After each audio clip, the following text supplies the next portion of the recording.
이번에는 머지 소트 트리를 2차원으로 확장시켜 보도록 하겠습니다.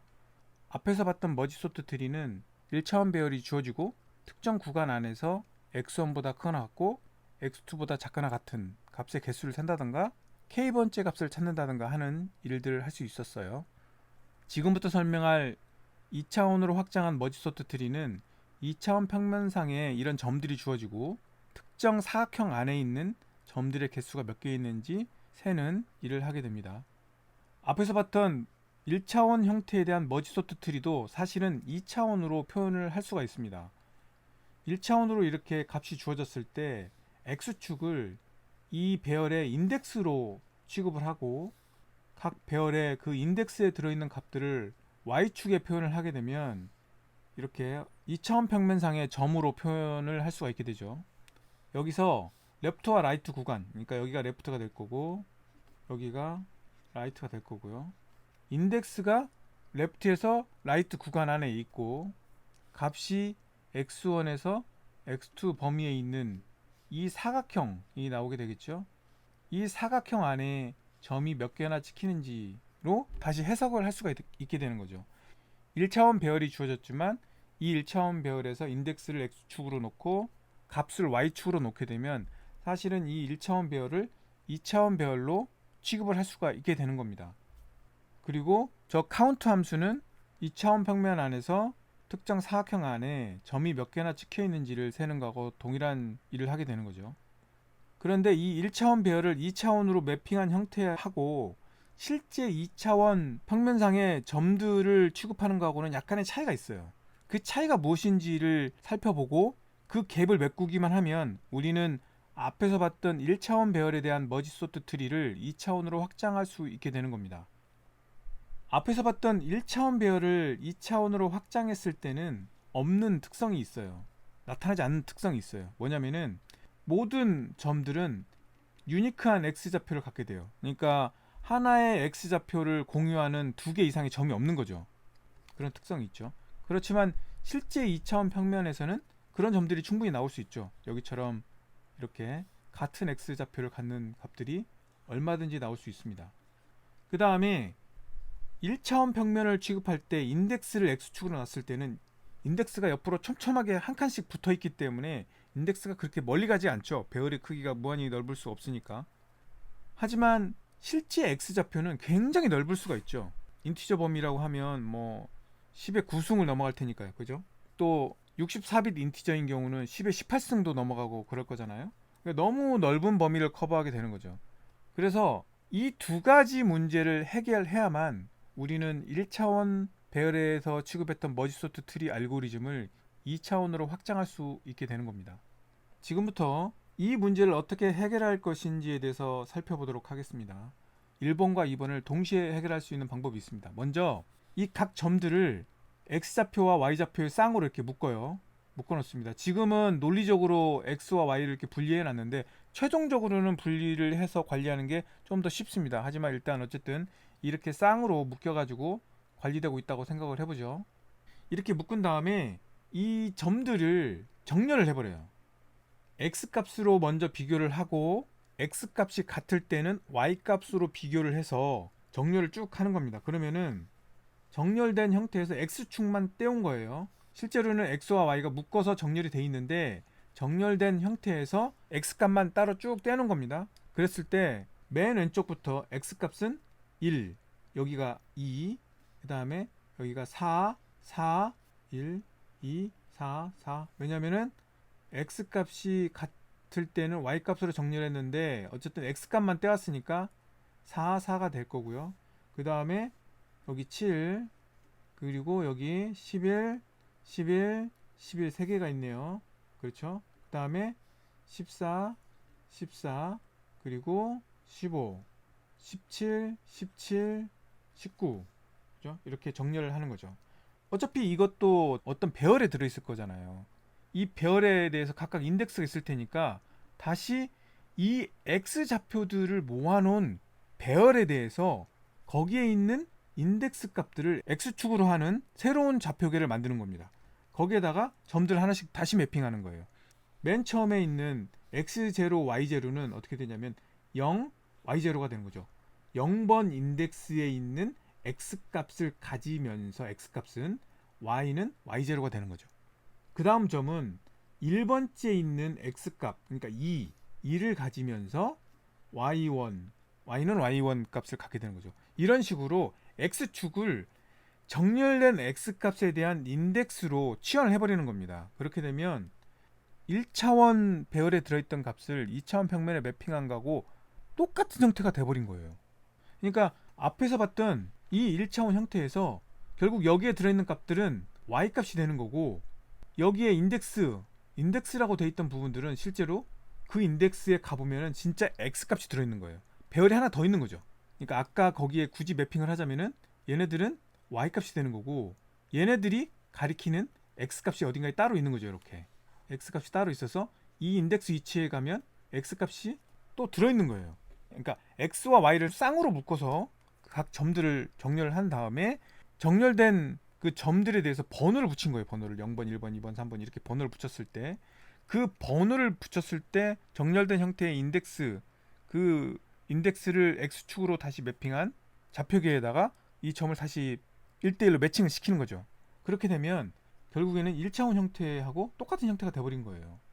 그래서 x값 대신에 인덱스를 사용하게 되는 거고, 그리고 그 인덱스에서 진짜 x값도 다시 가져올 수 있는 거고, 거꾸로 저 x값을 갖고 인덱스도 찾을 수 있어요. 그것도 나중에 뒤에서 보겠지만 양방향으로 변환이 되는 거죠. 인덱스에서 x값을 찾을 수도 있고 x값에서 인덱스를 찾을 수도 있어요. 이런 전처리 과정을 통해서 1차원 머지소트 트리를 다뤘던 자료 구조를 2차원 머지소트 트리에도 적용할 수 있게 됩니다. 코드를 보면서 좀 더 자세히 살펴보도록 할게요. 앞에서 봤던 머지소트 트리와 달라지는 부분들이 있습니다. 뭐냐면은 이렇게 x와 y를 저장을 한다는 거예요. y좌표 값들을 모아놓은 거는 그 1차원에서 입력으로 준 배열하고 똑같이 취급하면 되는 건데, 문제는 x좌표거든요.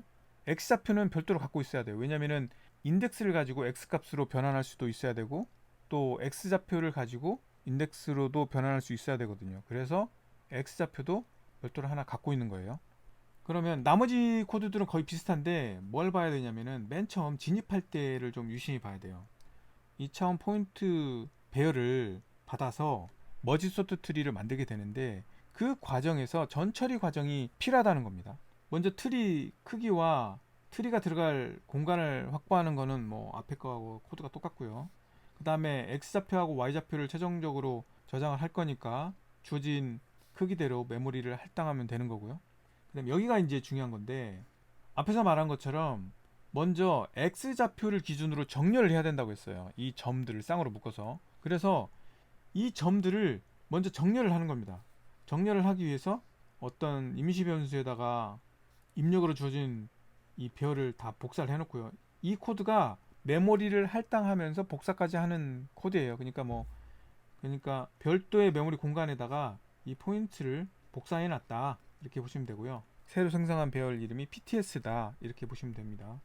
그래서 이 PTS를 정렬을 합니다. 그냥 이렇게 정렬을 하면 시볼풀에서는 이 첫 번째 있는 값으로 먼저 비교를 하고, 그 두 개가 같으면 두 번째 있는 값으로 비교를 하게 돼요. 그러니까 첫 번째 있는 값이 x좌표이기 때문에 먼저 x좌표로 비교를 하고, x좌표가 같을 때는 y좌표로 비교를 하게 되는 거예요. 정렬을 하고 난 다음에 x좌표는 x좌표대로 y좌표는 y좌표대로 분리를 했어요. 실제로는 분리를 하지 않아도 되는데 1차원 머지 소트 트리로 쉽게 매핑할 수 있도록 하기 위해서 일부러 분리를 했습니다. 이렇게 x와 y를 분리하고 나면은 이 y좌표가 실제로는 우리가 1차원 배열에 대해서 머지 소트 트리를 구성할 때 인풋으로 주어진 배열이 있잖아요. 그 배열을 취급하는 거하고 똑같이 되는 거예요. 그래서 이 트리를 구성하는 모든 과정은 실제로는 y값만 갖고 작업을 하게 되는 거죠. 여기처럼 y값만 갖고 이 y좌표들만 따로 모아가지고 이 y좌표들 값을 가지고 1차원 머지 소트 트리 인풋으로 주어진 것처럼 취급을 해서 트리를 구성하면 머지 소트 트리는 구성이 끝납니다. 다시 한번 말씀드리면 x와 y를 쌍으로 묶어서 점을 정렬을 해요. 정렬한 그 점들에다가 0에서부터 n-1번까지 번호를 부여하게 되죠. 그냥 인덱스 자체가 번호니까 그 번호가 x좌표가 되는 거고요. 그리고 실제 이 값들은 y좌표가 되는 건데, 그래서 y좌표들만 따로 분리를 해가지고 이 머지 소트 트리 구성만 하게 되면 2차원 포인트를 처리할 수 있는 머지 소트 트리 구성이 끝나게 되는 겁니다. 그럼 검색은 어떻게 하느냐? 이게 이제 핵심이 되겠죠. 카운트 함수는 거의 유사합니다. 다만 레프트와 라이트가 1차원에서 주어졌던 거하고 다르게 x1과 x2, x좌표가 주어진 거죠. 진짜 x좌표가 주어진 거고, 여기는 y좌표가 주어진 거죠. x1과 x2는 1차원 머지 소트 트리에서는 인덱스였지만 지금은 진짜 x좌표가 되는 거죠. 이 구간, 즉 사각형, 이 사각형 영역 안에 있는 점의 개수를 세는 함수가 되겠죠. 단 이 두 줄의 전처리 과정만 거치게 되면은 우리는 2차원 평면상의 점을 검색하는 것도 1차원 머지소트 트리를 가지고 할 수 있게 된다는 거죠. 예를 들어 보겠습니다. 여기서처럼 x1이 3이고 x2가 16이라면 x2죠. 어디에서부터 어디까지를 검색해야 될까요? 여기서부터 여기가 되겠죠. 왜냐하면은 3보다 크거나 같고 16보다 작거나 같은 x 값을 갖는 이 구간 안에서 검색이 이루어져야 되는 거죠.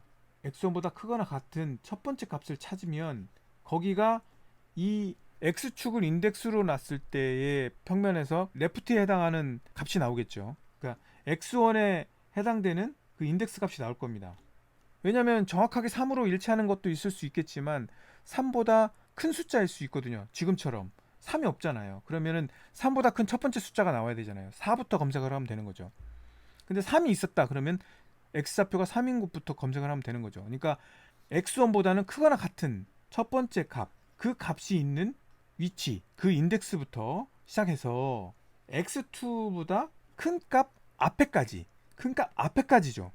지금 여기가 오른쪽이 x2가 16이라면 16이 있을 수도 있고 없을 수도 있으니까 16보다 큰 숫자를 먼저 찾아요. 큰 숫자를 먼저 찾아서 그 숫자 앞에까지 하면 되는 거죠. 여기는 10이죠. 그래서 2에서부터 10까지 이 범위 안에서 y좌표는 5에서부터 15까지, 인덱스는 2에서부터 10까지, 값은 5에서부터 15 범위 안에 있는 값의 개수를 세는 문제로 바꾸게 되는 거죠. 그래서 left는 x1보다 작거나 같은 첫 번째 값을 찾고 그 위치에서 처음 위치를 뺀 거니까 그 위치의 인덱스가 되는 거예요. 그리고 x2보다 처음으로 큰, 우퍼 바운드가 처음으로 큰 위치죠. 처음으로 큰 값을 찾아서 그 값의 위치에서 처음 위치를 뺀 거니까 결국에는 x2보다 큰 첫 번째 값이 있는 위치를 나타내는 거죠. 그 위치에서 하나를 뺐으니까 바로 앞에, x2보다 큰 첫 번째 값이 나오는 위치에서 바로 앞에 있는 위치까지, 그 범위 안에서 y1과 y2, 그러니까 값이 y1보다 크거나 같고 y2보다 작거나 같은 이것의 개수를 세는 문제하고 똑같아지는 거죠. 그래서 이 두 개의 전처리 코드로 레프트와 라이트를 구해가지고 앞에 1차원 배열이 주어졌을 때 머지 소트 트리가 동작했던 거하고 똑같은 방식으로 동작시키기만 하면 2차원 포인트에 대한 구간 검색이 되는 겁니다. 타임 컴플렉시티를 한번 따져볼까요?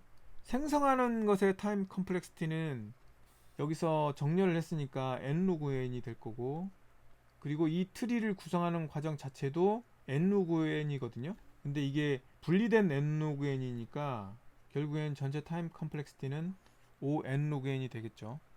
또 검색은 앞에 1차원 배열에서 검색한 거하고 타임 컴플렉시티가 크게 바뀌지 않죠. 이 타임 컴플렉시티는 O 로그 이거였고요. 이 코드들은 각각 로그 n이기 때문에 이 전체 타임 컴플렉시티에 영향을 안 주겠죠. 결국에는 그래서 전체 타임 컴플렉시티는 로그 n의 제곱이 되는 겁니다. 자, 여기까지 해가지고 머지 소트 트리에 대해서 알아봤습니다. 1차원 형태를 가지고 약간의 전처리 과정만 거치게 되면 2차원 포인트로도 확장할 수 있다는 것을 알아봤습니다. 다음 시간에는 퀵소트에 대해서 소개시켜 드리도록 하겠습니다. 퀵소트는 굉장히 중요한 부분이기 때문에 관심을 가져주셨으면 좋겠습니다. 다음 시간에 다시 오겠습니다.